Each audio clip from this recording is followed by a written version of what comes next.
Market లో invest చేసి మీ డబ్బులు డబుల్ చేసుకోవాలనుకుంటున్నారా? సుందరరామిరెడ్డి గారి లైవ్ సెమినార్ కి అటెండ్ అవ్వండి.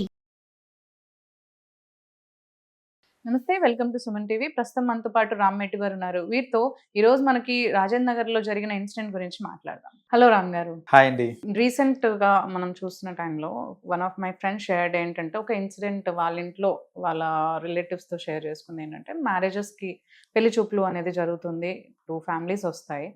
సో ఆ టైంలో when like bride and groom వాళ్ళు మంచిగా మాట్లాడుకుంటారు, పెళ్లి కొడుకు పెళ్లి కూతురు అని అనుకునేటప్పటికి వెన్ దేవర్ స్టార్ట్ లైక్ మాట్లాడడం స్టార్ట్ చేసినప్పుడు అబ్బాయి అడిగారంట లైక్ అమ్మాయిని ఏమని అని అంటే, అయ్యో వర్జిన్.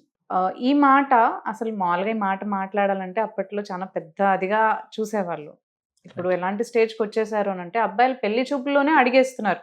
అండ్ కొన్నిసార్లు అయితే కొన్ని కేసెస్లో చూసాము, బిఫోర్ మ్యారేజే మాకు సర్టిఫికేషన్, డాక్టర్ నుంచి certification that like your daughter is virgin, then only will forward the marriage అనేది మనం ముందుకు తీసుకెళ్దాం అనే కేసెస్ కూడా చూసాం. Right. So how should we take this? Virginity అనే నోషన్ ఏదైతే ఉందో ఇది యాక్చువల్గా చాలా రాంగ్ నోషన్ ఉంటుందండి. దీంట్లో చాలా మంది ఏంటంటే అసలు ది కాన్సెప్ట్ ఆఫ్ వర్జినిటీయే చాలా డిఫరెంట్గా తీసుకుంటారు. చాలా మంది తెలిసి తెలియకపోవడము, ఈ హాఫ్ నాలెడ్జ్ తోటి ఎవరైతే ఉంటారో వాళ్ళు చాలా మంది ఏంటంటే ఈ వర్జినిటీ గురించి, వర్జినిటీ టెస్ట్ అనేసి ఇవన్నీ చేయించుకుంటా ఉంటారు. Are they are very concern about virginity. అయితే when they are not virgin actually. Absolutely ఎన్నో కేసెస్ So, నాకు అట్లా అనాలనిపిస్తుంది, why you are asking like when you are not అని అనిపిస్తుంది. కరెక్ట్. ఇప్పుడు నువ్వు అడుగుతున్నావు నువ్వు వర్జినా కాదా అంటే ఫస్ట్ ఆఫ్ ఆల్ నీకు అడిగే అర్హత ఉందా? నువ్వు వర్జినా?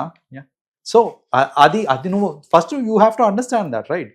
సో ఐ హ్యావ్ సీన్ అండి చాలా మంది ఏంటంటే ఈ వర్జినిటీ అనే పిచ్చిలో పడి వాళ్ళు ఏంటంటే వాళ్ళ రిలేషన్షిప్స్ ని బ్రేక్ చేసుకుంటారు వాళ్ళు. ఏ లెవెల్లో అంటే ఒక ఫాల్స్ నోషన్ చెప్తాను. ఫస్ట్ ఆఫ్ ఆల్ దీనికి అసోసియేటెడ్ ఫాల్స్ నోషన్ ఏంటంటే చాలా మంది ఇప్పుడు ఒక అమ్మాయి వర్జిన్ అని అంటే దెర్ ఇస్ అ మెంబ్రెయిన్, ఆ membrane it will be intact. First night రోజు ఆ మెంబ్రెయిన్ ఏదైతే ఉందో అది బ్రేక్ అయ్యి బ్లీడ్ అవ్వాలి అని అనుకుంటారు. అలా బ్లీడ్ అయితే హ్యాపీ, నా వైఫ్ వర్జిన్ అని నాకు తెలుసు. కానీ ఫస్ట్ నైట్ రోజు బ్లీడ్ అవ్వలేదని అంటే ఇంకా టార్చర్ ఉంటుంది చూడండి. ఎలా చేస్తారంటే టార్చర్. That's what. ఎందుకంటే I have seen cases wherein just because she did not bleed on first night, doubt start. Already your boyfriend ఆయన తప్పై ఉండొచ్చు, లేదంటే ముందే మీరు అన్నట్టు ఆ మెంబ్రెయిన్ ఏమన్నా బ్రేక్ అయి ఉండొచ్చు. యాక్చువల్లీ ఆ మెంబ్రెయిన్ బ్రేక్ అవ్వాలి అని అంటే సెక్సే కాదండి, దేర్ ఆర్ వేరియస్ వేస్. ఇప్పుడు చూడండి, someone who is active in sports, sports లో యాక్టివ్ గా ఉన్న వాళ్ళు ఏంటో ఆర్ యోగా చేసేటప్పుడు ఇట్లా వీళ్ళందరూ అవుతుంటారు. Cycling, specially cycling. ఎవరండి సైకిల్ తొక్కకుండా ఉంటారు? ఇప్పుడు లైక్ చిన్నప్పుడు అంటే ఖచ్చితంగా మనం సైకిల్ తొక్కుకుంటూనే పెరిగినాం కదా. సో ఇట్లా సైక్లింగ్ చేసేటప్పుడు ఇట్లాంటి కేసెస్ లో ఏంటంటే there is high possibility of the membrane to break. So membrane break అవ్వాలి అని అంటే సెక్స్ ఒక్కటే కాదు, there are various ways of doing it. ఇది తెలియక ఎవరో చెప్పిన మాటలు పట్టించుకొని అది ఓన్లీ యూనో సెక్స్ అప్పుడే బ్రేక్ అవుతుంది మెంబ్రెయిన్ అనేసి ఫస్ట్ నైట్ రోజు కాలేదు, అయితే నువ్వు ఎవరితో పండినావు ఇంతకు ముందు చెప్పు, నాకు హిస్టరీ చెప్పు, ఈ స్టోరీ మొత్తం స్టార్ట్ అవుతుంది. అండ్ ఇంకా తన మీద ఫీలింగే ఉండదు. ఇంకా అతనికి ఇంకా అక్కడ నుంచి ఇంకా స్టాప్, ఇంకా అనుమానం స్టార్ట్, అన్ని స్టార్ట్ అయిపోతాయి. అన్ని ఎందుకంటే ట్రస్ట్ మీ, ఎంత గలీజ్ క్వశ్చన్లు అడుగుతారంటే ఎంతమందితో పండినావు నువ్వు ఇంతకు ముందు, ఇలాంటి క్వశ్చన్స్ కూడా అడిగి వాళ్ళు గొడవపడి. Cases come up to you like this? ఏమన్నా అబ్బాయిలు గాని అమ్మాయిలు గాని షేర్ చేయడం ఇలాంటివి వెరీ రెగ్యులర్ గా వస్తుంటారండి. వేరే వాళ్ళు ఏంటంటే ఇట్లా నన్ను అనుమానిస్తున్నారు, ఇలాంటి క్వశ్చన్స్ అడుగుతున్నారు. సి ది క్వశ్చన్ ఇస్, నీకు ఆల్రెడీ బాయ్ ఫ్రెండ్ ఉండేనా అని అడగడం వరకు ఒక ఎత్తు అయితే, నువ్వు ఎంత మందితో పండినావు ఇప్పుడు దాకా? సో ఇట్లాంటివన్నీ అడగడము. సి ఎన్నో ఆశలు పెట్టుకొని వస్తుంది, ఇంట్లోలను వదిలేసి she's coming to a new home with new hope. ఆ హోప్ తో వచ్చిన అమ్మాయిని నువ్వు ఫస్ట్ నైట్ తర్వాత నెక్స్ట్ డే అడిగే క్వశ్చన్స్ ఇలా ఉంటే అసలు ఎంత హార్ట్ బ్రేక్ అండి అది. ఇంత యునో చాలా మంది ఏంటంటే ఆ ఫిజికల్ నోషన్ చూసుకొని అంటే బ్లీడింగ్ అవ్వలేదు అనే ఒక నోషన్ తోటే ఇలాంటి నిందలు వేస్తూ ఉంటారు. బట్ ప్రాక్టికలీ ఆ రియాలిటీ ఏంటంటే it's not the case. Bleed అవ్వలేదు అని అంటే membrane must have gone long back for what ever reason, could be cycling, ఇందాక అనుకున్న రీజన్స్ అండి. దాని గురించి రిలేషన్షిప్స్ ని బ్రేక్ చేయడం అనేది అస్సలు కరెక్ట్ కాదండి. అండ్ నేను I have my own personal experience. దాంట్లో one of my known persons, అతనికి పెళ్లి అయ్యే టైంలో నీకు ఎలాంటి అమ్మాయి కావాలరా అని అడిగినప్పుడు వాడు ఇచ్చిన ఆన్సర్ ఏంటంటే, అన్న నాకు భయం వేస్తుందని నాకు పెళ్లి చేసుకోవాలంటే. అంటే ఎందుకురా? వచ్చేది వర్జినా కాదా అని నాకు పెద్ద మనసులో అట్లా ఉండిపోయిందన్న నాకు. నాకు ఆ డౌట్ అట్లా ఉండిపోయింది, వచ్చేది వర్జిన్ అవుతుందా కాదా అనేసి. ఎందుకంటే ఈ మధ్య చూస్తున్నాం కదా బయట ఎట్లుందో అది అని. కట్ చేస్తే వానికి ఆల్రెడీ ఇంతకుముందు 2 గర్ల్ ఫ్రెండ్స్ ఉంటారు. అరే నేను అడిగిన క్వశ్చన్ వాడిని, అరే నువ్వు ఇద్దరితో నువ్వు తిరిగినావు ఆల్రెడీ, అప్పుడు తిరిగినప్పుడు ఇప్పుడు ఆ తిరిగిన అమ్మాయి వేరే హస్బెండ్ పెళ్లి చేసుకుంటున్నప్పుడు మరి ఇప్పుడు వర్జిన్ కానట్టే కదా. అదే అంటే వీడైనా వర్జినా ఫస్ట్ ఆఫ్ ఆల్. ఇప్పుడు తను ఒక అమ్మాయితో తిరిగాడు, అవును, దే లెఫ్ట్, అదే ఆమె ఇప్పుడు వేరే అబ్బాయిని పెళ్లి చేసుకుంటే చేసుకోవాల్సిందే. She is not virgin. మరి ఇంత ఉన్నప్పుడు they had a nice relationship కదా. Absolutely that is what. అంటే ఇప్పుడు see it is all a mental status అండి. Virginity is all a mental status. How like ఎంత ఇంపార్టెన్స్ ఇవ్వాలంటారు ఇట్లా తీసుకుంటున్న టైంలో? హౌ షుడ్ వి టేక్, ఎంత ఇంపార్టెన్స్ ఇవ్వాలి, ఇవ్వకూడదు అసలు? సి ఫస్ట్ ఆఫ్ ఆల్ దాని గురించి అసలు పట్టించుకోవద్దండి. ఎందుకనంటే I tell you one thing. ఇప్పుడు కొందరు ఏంటంటే సరదా కోసం మల్టిపుల్ రిలేషన్షిప్స్ లో ఉండడం అనేది అలా చూస్తూ ఉంటారు. కొందరు ఏంటంటే వెరీ ప్యూర్లీ లవ్ చేసుకొని ఉండొచ్చు, పెళ్లి చేసుకుందాం అనే ఇంటెన్షన్ తోటే ఆ అమ్మాయి లవ్ చేసి ఉండొచ్చు.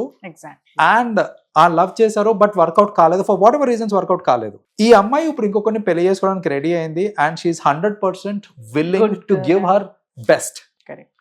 నేను 100% ఇవ్వడానికి రెడీగా ఉన్నాను, కానీ just because of my past నువ్వు నా మీద నిందిస్తున్నావు అని అంటే ఇంకా అమ్మాయి జీవితం పాడైనట్టే కదా. సో అలాంటి నిందలు, దట్ ఈస్ వై అందుకే ఎవరైనా మోసం చేస్తే సూసైడ్స్ చేసుకోవడం ఇలాంటివి జరుగుతుండొచ్చు నాకు తెలిసి. గర్ల్స్ కి అదొకటి ఉంటది, అరే ఇప్పుడు నేను ఇప్పుడు అయిపోయింది, తిను నన్ను మోసం చేశాడు, ఇంకా నా జీవితం పోయినట్టే అనేవి చాలా సార్లు మనం వింటూ ఉంటాం. లైక్ మ్యారేజెస్ ఇంకేమైంది, అయిపోయింది, ఇంకా నేను ఇంకెవరితో బతకలేను అన్న, ఇంకా నన్ను ఎవరు పెళ్లి చేసుకుంటారు అన్నట్టు అనుకుంటారు. కరెక్ట్. సో ఇట్లా బికాస్ ఆఫ్ దీస్ థింగ్స్ ఏంటంటే ఇలా తర్వాత ఫ్యూచర్ లో పెట్టే టార్చర్ ఏదైతే ఉంటుందో దాన్ని దృష్టిలో పెట్టుకొని ఏంటంటే దానికంటే చనిపోవడమే నయం అనేసి చాలా మంది they keep ending their lifes. But then ఒక్కటి మనం అర్థం చేసుకోవాల్సింది ఏంటిదంటే మైండ్ సెట్స్ ఎట్లా ఉన్నాయి ఒక అబ్బాయిది అమ్మాయిది. ఇప్పుడు నాకు పెళ్లి చేసుకుంటున్నాను అంటే నా మైండ్ సెట్ ఎట్లా ఉంది, మా ఇద్దరు మైండ్ సెట్స్ ఎట్లా ఉన్నాయి, కలుస్తున్నాయా లేదా.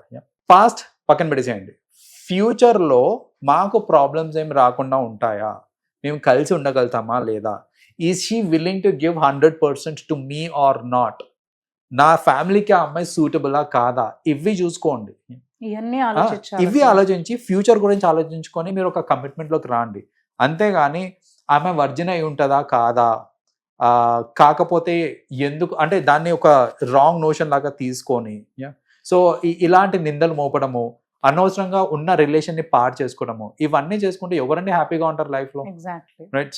సో ఇవటి గురించి ఆలోచించడం కాదు, కాంపాటబిలిటీ గురించి ఆలోచించి తీసుకోవాల్సిన డిసిషన్స్, లైఫ్ డిసిషన్స్ ఇవన్నిటిని. మీరు అన్నట్టు వర్జినా కాదా అని పెళ్లి చేసుకోవడానికి ముందు ఫస్ట్ అది చూసే బదులు అసలు మా ఫ్యామిలీని ఎలా చూసుకుంటది, నన్ను ఎలా చూసుకుంటది, 100% మీరు అన్నట్టు 100% మనకి ఇస్తుందా లేదా, ఆ లవ్ అండ్ రెస్పెక్ట్ మనల్ని చూసుకుంటుందా లేదా అనేది మెయిన్ థింగ్, రైట్? అది చూడాలి. That is what. అంతేగాని ఇప్పుడు దీని వెనకాల పడ్డాం అనుకోండి, వర్జినిటీయా కాదా దీని వెనకాల చూసుకుంటే trust me, even if she's virgin, ఆమె వర్జిన్ అయినప్పటికీ కూడా మనకు ఆ థాట్ అట్లా ఉందనుకోండి, అవునా కాదా అనేసి, మనం కరెక్ట్ గా ఉండలేము వాళ్ళతోటి, అవతలతోటి సరిగ్గా you can't give your 100%. Me relationship అనేది స్ట్రాంగ్ గా బిల్డ్ అవ్వలేదు. సో ఇలాంటి డౌటింగ్ ఏదైతే ఉంటుందో, లైక్ వర్జినిటీ గురించి డౌటింగ్ ఏదైతే ఉంటుందో, ఇది ఉన్నంత కాలము you can't give your 100%, you can't be happy in your life.